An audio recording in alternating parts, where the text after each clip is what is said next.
I mean, one of the things we had to reckon with is whether or not there should be a documentary about the Grateful Dead.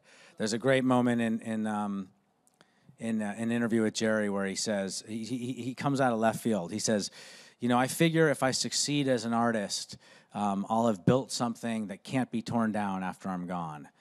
And you kind of think he's going to say, and that's what I'm trying to do. But he says the opposite. He after a pregnant pause, he says, I don't want that. I think I'd rather have fun.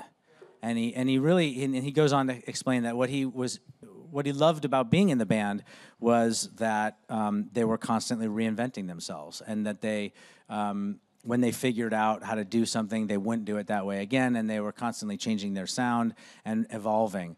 And I think he worried that when they weren't around to evolve, when he wasn't around to evolve anymore, that it would kind of freeze into a monument of itself. And you have that great moment of him where he's asked, has the Grateful Dead gotten too big, right? Yeah. He says, yeah, absolutely. Yeah.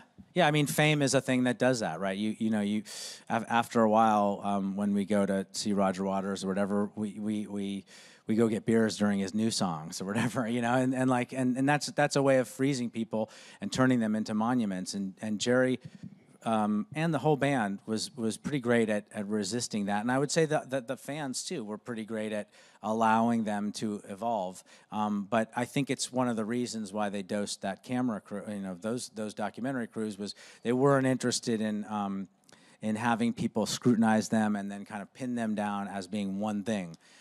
Because, you know, the Grateful Dead were a lot of different things to a lot of different people. So we tried to make a film that honored that.